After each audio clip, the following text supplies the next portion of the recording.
សូមបន្ទួនកាយវិចា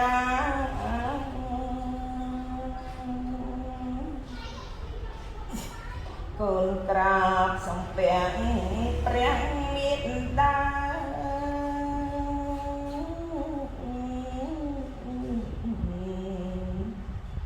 សូមអន្តងសាណាលោកម្ដាយ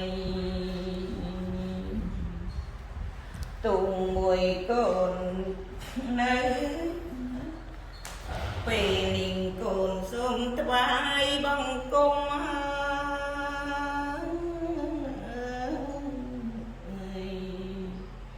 លើផងប្រណម្យបន្ទូនកា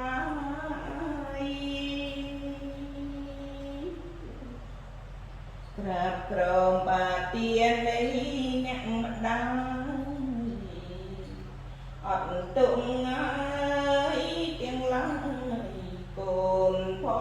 ងណា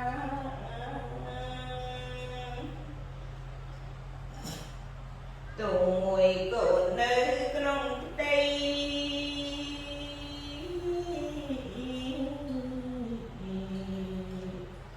ធ្វើទុំរំរៃលោកមេត្តា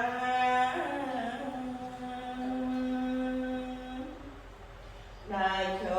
អង្គុយគ្រប់អរិយា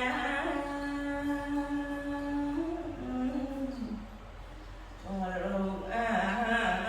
ពុំប្រពៃ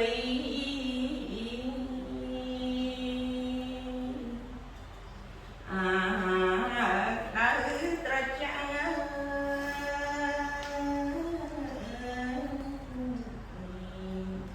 ពុំធ្វើឲ្យអង្គូនក្នុងផ្ទៃ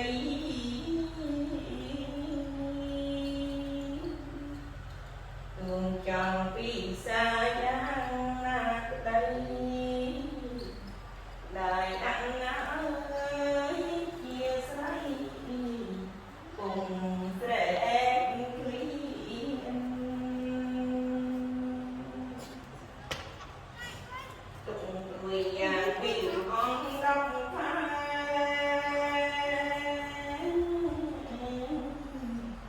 ពុំដែលមានលហែពេលណាបា